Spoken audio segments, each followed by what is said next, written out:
Hello बच्चों, आज हम व्याकरण सागर के पाठ 2 भाषा और बोली के बारे में पढ़ेंगे। पहले हम भाषा के बारे में पढ़ते हैं। चलो। अगर मगर जगर पहुँचे हम भाषा के घर। देखिए, यह क्या हो रहा है? ये लोग क्या बातचीत कर रहे हैं? माँ, मैं चित्रकला में प्रथम आया। देखिए। वाह, शाबाश! ये तो बहुत ही अच्छी बात है। इस बारे में अपनी नानी जी को पत्र जरूर लिखना, वे बहुत खुश होंगी। जरूर माँ। बच्चों, यहाँ माँ और बेटे ने बोलकर अपने मन की बात समझाई और सुनकर एक दूसरे के मन की बात समझी। हम सभी आपस में बातचीत करते हैं। हर व्यक्ति अपने मन की बात दूसरों से कहना चाहता है और दूसरों की बात सुनना चाहता है। देखिए बच्चों, अब यह लड़का पत्र लिखकर अपने मन की बात प्रकट कर रहा है और उसकी नानी पत्र पढ़कर लड़की की मन की बात जान रही है। यानी कि हम बोलकर या लिखकर अपने मन की बात दूसरों तक पहुंचाते हैं और सुनकर या पढ़कर दूसरों के मन की बात जानते हैं। जैसे कि मैं बोलकर आपको समझा रही हूँ और आप सुनकर उसे समझ रहे हैं। समझ रहे हैं ना बच्चों? बच्चों, बोलना, पढ़ना, लिखना, इन तीनों कामों में भाषा की जरूरत पड़ती है। यानी कि भाषा वह साधन है जिसके द्वारा हम अपने मन की बात दूसरों तक पहुंचाते हैं और दूसरों के मन की बात समझते हैं।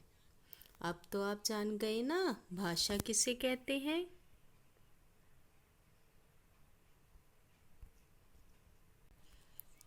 देखो बच्चों, यहाँ क्या हो रहा है? यहाँ सभी पशु पक्षी अपनी अपनी आवाज़ें निकालकर अपनी अपनी बोली प्रकट कर रहे हैं, लेकिन इसे भाषा नहीं कहते। भाषा तो हम और आप। बच्चों, ये देखो, ये कुछ जीव जंतुओं की बोलियां हैं। जैसे ये बिल्ली है, ये कैसे बोलती है? म्याऊं म्याऊं। ये कुत्ता है, ये कैसे बोलता है? भों भों। ये क्या है? चूहा। चूहा कैसे बोलता है? चूं चूं। ये क्या है? बकरी। बकरी कैसे बोलती है? मैं मैं। ये चिड़िया है, चिड़िया कैसे बोलती है? ची ची। अब ये क्या है? मेंढक है, मेंढक कैसे बोलता है? टर टर। ये कोयल है, कोयल कैसे बोलती है? कुहू कुहू। ये कौवा है, कौवा कैसे बोलता है? काम काम। ये गधा है, गधा कैसे बोलता है? ढेंचू ढेंचू। ये मुर्गा है, मुर्गा कैसे बोलता है? कुकड़ुकू। ये कबूतर है, कबूतर कैसे बोलता है? गुटरकू। इस तरह बच्चों, ये कुछ जीव जंतुओं की बोलियां हैं। ये इन्हें हम भाषा नहीं कह सकते। भाषा तो हम और आप बोलते हैं।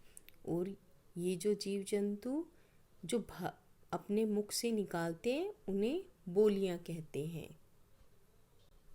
देखिए बच्चों, एक तरह की सांकेतिक भाषा भी होती है। जब हम अपने भावों को इशारों या संकेतों के द्वारा व्यक्त करते हैं तो उसे सांकेतिक भाषा कहते हैं। जैसे यातायात के नियमों का पालन करने के लिए एक ट्रैफिक पुलिस वाला बीच चौराहे पर खड़े होकर हमें सिग्नल से इशारा देता है। कैसे करता है वो? अपने हाथ को एक तरफ से वो कहता है आप रुक जाओ, दूसरे हाथ से वो दूसरी तरफ हाथ करके कहता है कि आप चलो। तो वो हमें इशारों के माध्यम से बताता है कि किसे वहाँ पर रुकना है और किसे वहाँ से जाना है। इस तरह हम अपने भावों को इशारों और संकेतों के द्वारा भी व्यक्त कर सकते हैं। जैसे छोटा बच्चा अपनी कोई चीज़ मांगता है तो वो इशारे से बताता है कि मुझे ये चाहिए, तो हम समझ भी जाते हैं कि बच्चा क्या मांग रहा है। इस तरह हमने पूरे पाठ में भाषा के बारे में पढ़ा। भाषा किसे कहते हैं?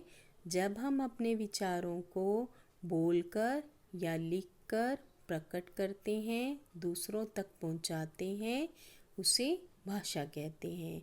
भाषा के दो रूप होते हैं, एक लिखित भाषा, एक मौखिक भाषा, और एक भाषा और होती है जिसे हम सांकेतिक भाषा कहते हैं। बच्चों, लेसन को, पाठ को ध्यान से पढ़ना और इसका